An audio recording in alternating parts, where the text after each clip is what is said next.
Hello बच्चों, कैसे हो। Welcome back to my channel. मैं हूं खैरुल और आज हम लोग पढ़ने वाले हैं rapid revision course for neat and JEE 2020 का कैपेसिटेंस चैप्टर का दूसरा लेसन।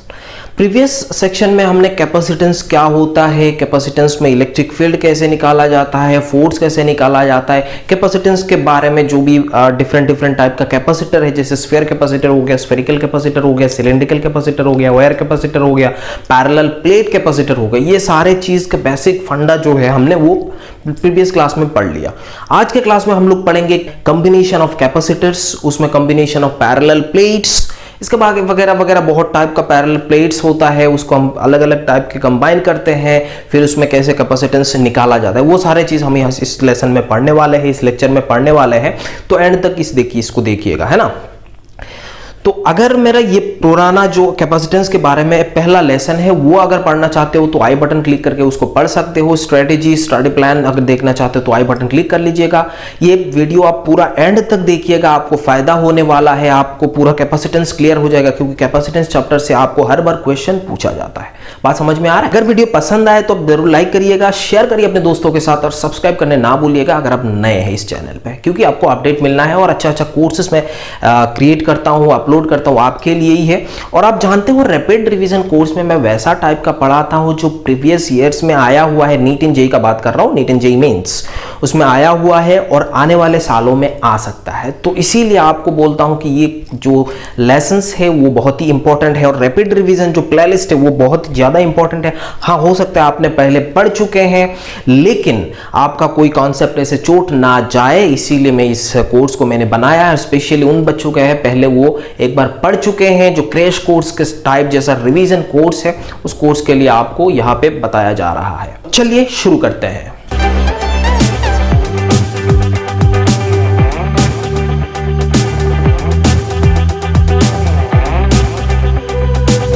तो बच्चों, हमें कॉम्बिनेशन ऑफ कैपेसिटर्स के बारे में पढ़ना है। अब अर्लियर क्लासेस में आपने पढ़ा होगा रेजिस्टेंस का जो कॉम्बिनेशन होता है, दो टाइप का कॉम्बिनेशन है, एक हो गया सीरीज कॉम्बिनेशन, दूसरा हो गया पैरेलल कॉम्बिनेशन।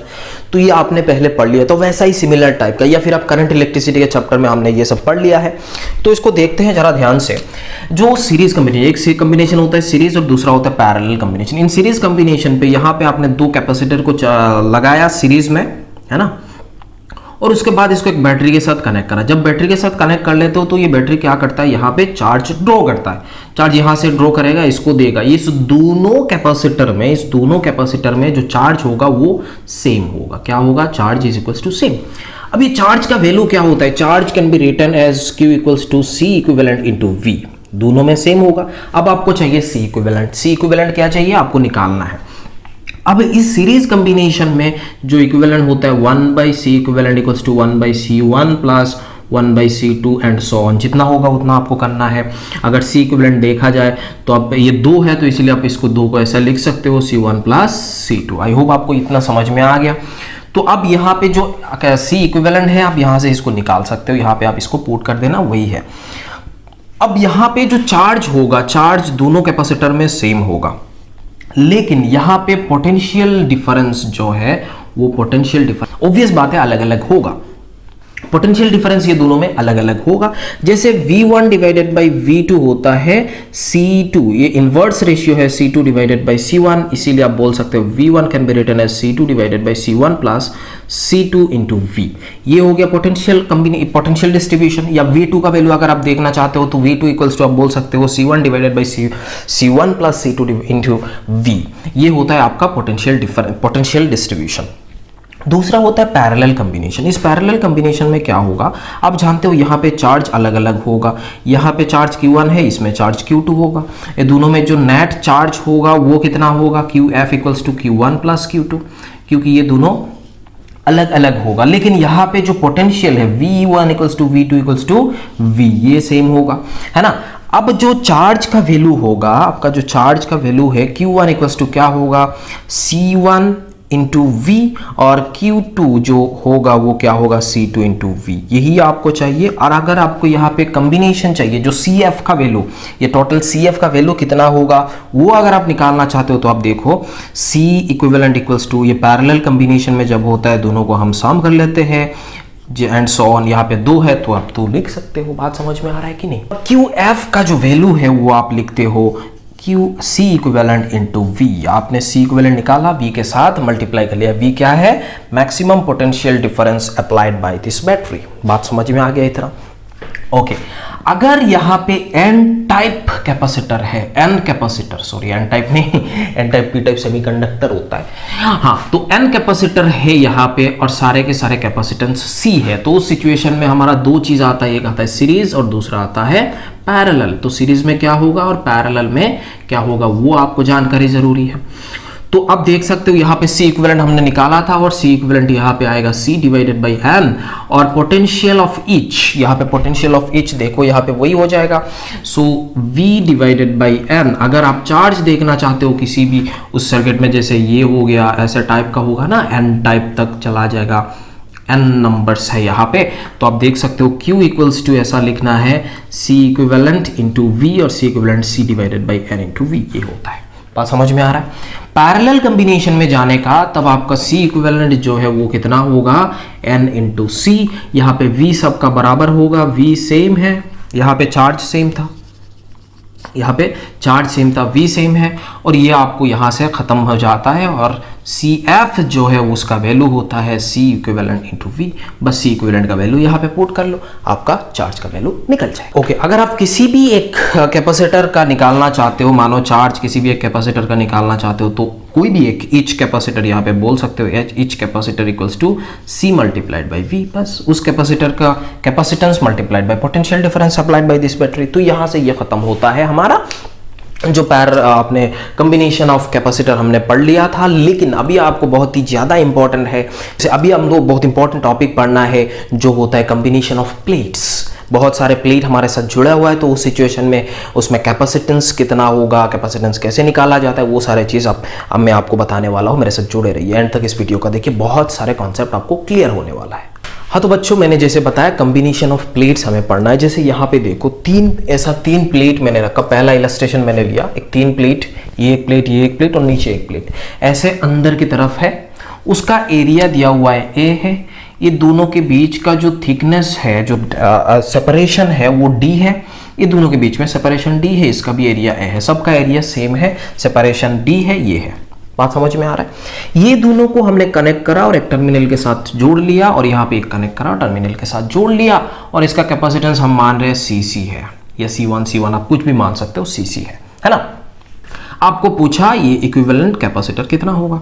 ये इंपॉर्टेंट है ताकि आपको ऐसा कभी कभी आपको क्वेश्चन दिख सकता है, आपको दिखा भी होगा, प्रीवियस ईयर का क्वेश्चन अगर आपने उठा के देखा होगा तो आपको ऐसा टाइप का क्वेश्चन मिला होगा। बात समझ में आ रहा है? तो अब देखो इसका जो एरिया है वो अंदर ये वाला एरिया, इसका सेपरेशन, तो एक्चुअली आप ये कैपेसिटेंस क्या है? C है। तो अब 1 सेकंड के लिए देख सकते हो, अगर ये मैंने x, इसको पॉइंट को x माना, इसको पॉइंट को y माना, तो देखो x एंड y के बीच में ये x है, ये x टर्मिनल है, ये x टर्मिनल है, x एंड y के बीच में एक कैपेसिटर है, x एंड y के बीच में दूसरा कैपेसिटर है। तो आप ये दोनों को बोल सकते हो, ये दोनों पैरेलल कॉम्बिनेशन में, पैरेलल कॉम्बिनेशन में C डिवाइडेड बाई 2 इक्विवेलेंट होता है। या फिर आप यहाँ पे और एक तरीके से आप इसको देख सकते हो, मानो इस प्लेट को मैंने 1 पकड़ा, इसको 2 पकड़ा, इसको 3 पकड़ा, 3 पॉइंट है। एक्चुअली में यहाँ पे अगर मैं काट दूँ, यहाँ पे अगर एक मैं काट दूँ तो ये कैपेसिटर बन जाएगा, ये नीचे वाला भी एक कैपेसिटर इसके साथ जुड़ा हुआ है, इसके साथ ये जुड़ा हुआ है, तो ये कैपेसिटर, ये कैपेसिटर। यहाँ पे टोटल प्लेट्स कितना है? 3 है। टोटल कैपेसिटर कितना है? 2 है। तो हम यहां से एक चीज सीख लिए हैं, अगर n प्लेट्स होते हैं, n plates implies n-1 capacitor. कितना होता है? n-1 कैपेसिटर होता है। बात यहां पे खत्म नहीं होता, यही से शुरुआत होता है भैया।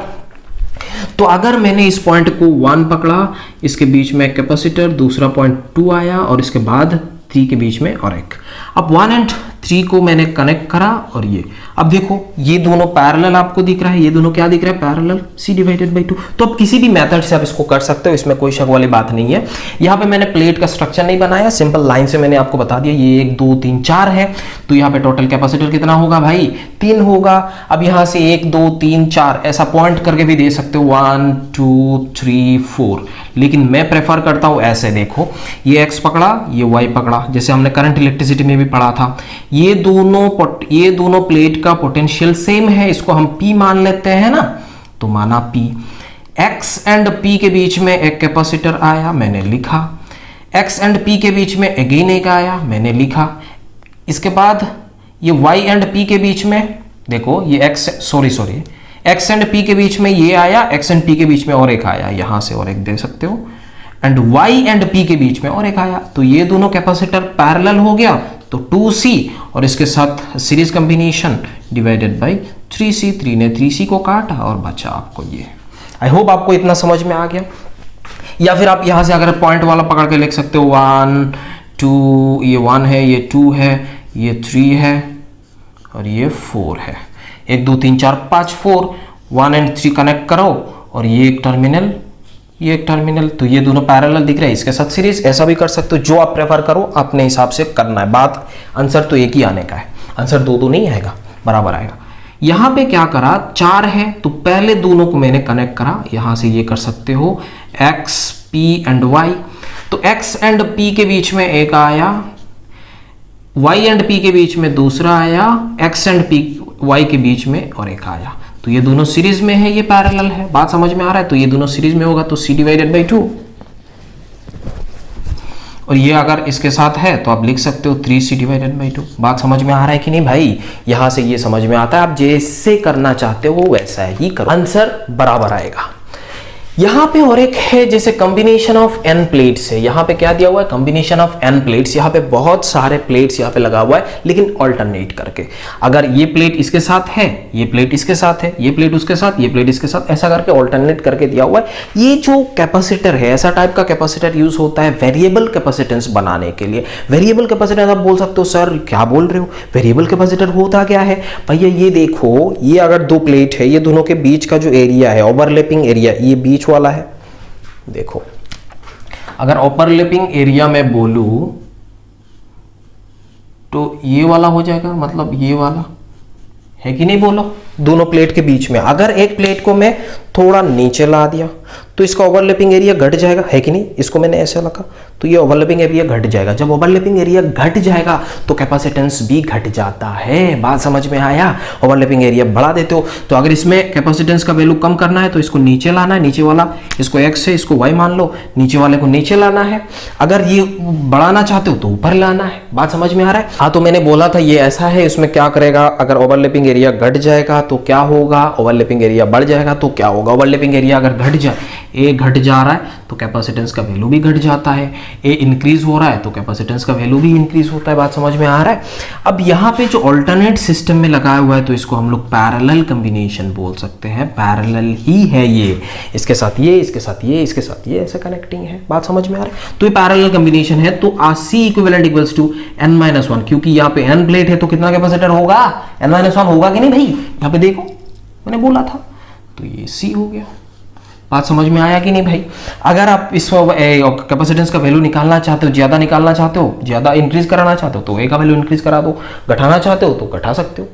बात समझ में आ रहा है? एरिया बढ़ा दोगे तो ये बढ़ जाएगा, एरिया घटा दोगे तो ये घट जाएगा। यहां से ये समझ, ये एक होता है। दूसरा टाइप का सर्कुलर होता है, ऐसे सर्कुलर प्लेट रखा हुआ है, इसमें एरिया ऐसे घटाता है, बढ़ाता है, घटाता है, बढ़ाता है, ऐसे इनफाइनाइट नंबर ऑफ ऐसे रखा हुआ होता प्लेट को, है ना। तो इसमें भी कैपेसिटेंस को इंक्रीज करा सकते हो, डिक्रीज करा सकते हो, आपका मर्जी है।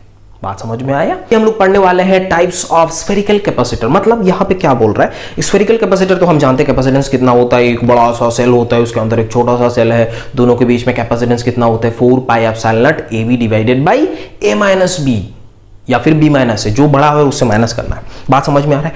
अगर हम किसी भी एक, मानो कि एक दोनों से सेल से किसी एक को बैटरी के साथ करके हमने अर्थिंग कर दिया तो उस सिचुएशन में क्या होगा। अर्थिंग वाला वीडियो अगर आपने नहीं देखा तो वो वीडियो एक बार देख लीजिएगा, क्योंकि अर्थिंग का कॉन्सेप्ट बहुत ज्यादा इंपॉर्टेंट है, वो कॉन्सेप्ट आपको चाहिए होगा।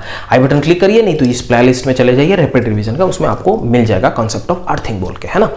तो आइए शुरू करते हैं टाइप्स ऑफ स्फेरिकल कैपेसिटर। हाँ, तो भैया यहाँ पे मैंने आपको बताया था कि यहाँ पे हम लोग टाइप्स ऑफ स्फेरिकल कैपेसिटर के बारे में पढ़ेंगे। पहले तो इनिशियल वाला हमने पहले ही देख चुका था, जब भी हम लोग कैपेसिटर के बारे में शुरुआत किए थे। तो उस सिचुएशन में देखो यहाँ पे एक स्फेरिकल है जिसका रेडियस b है और छोटा सा जो स्फेयर है उसका रेडियस a है, और यहाँ पे यहाँ से चार्ज हमने इसमें ट्रांसफर करा प्लस q और इसमें माइनस q हो गया, तो इलेक्ट्रिक फील्ड ऐसे आता था। और ये सारे मैंने फॉर्मूला आपको बता दिया था, c equals to 4 pi epsilon naught ab divided by b minus a। और ये वाला कौन सा रीजन में होता है, जो एनुलर रीजन होता था वो वाला एनुलर रीजन में ही होता था। बात समझ में आ रहा है, ना बाहर होता था ना इसके अंदर होता था। अब अगर दूसरा केस, ये वाला केस हो गया, अगर हमने क्या करा, आउटर शेल को एक बैटरी के साथ, जो बैटरी का पोटेंशियल है V है, और उसके साथ नेगेटिव पोटेंशियल को हमने क्या करा, नेगेटिव टर्मिनल को, ये पॉजिटिव टर्मिनल नहीं, नेगेटिव टर्मिनल को हमने अर्थिंग कर दिया। अर्थिंग कर दिया इसका मतलब इसका पोटेंशियल क्या बना गया, जीरो बन गया, इस वाले टर्मिनल का पोटेंशियल जीरो बन गया। लेकिन आपको मैं एक बता दूं, जब भी पोटेंशियल है, पोटेंशियल हम जीरो कब बनाते हैं, पोटेंशियल जीरो कब होता था, कहां पे होता था, जब इन्फिनिटी में हुआ करता था। जो पॉइंट हमारा कौन सा होता था, इन्फिनिटी। तो इसका मतलब आप बोल सकते हो कि ये वाला एक इन्फिनिटी तक है, at infinity v equals to zero, at infinity v equals to zero. तो इसका मतलब यहां से यहां तक एक कैपेसिटर है जिसको हम लोग बोलेंगे c डैश, यहां से यहां तक। अंदर में कोई नहीं है, अंदर में कोई चार्ज नहीं है, तो चार्ज यहां से यहां तक फ्लो हो जाएगा। बात समझ में आ रहा है। तो इस सिचुएशन में एक सी डैश आएगा, और सी डैश का वैल्यू क्या होगा, 4 पाई एप्सिलॉन नॉट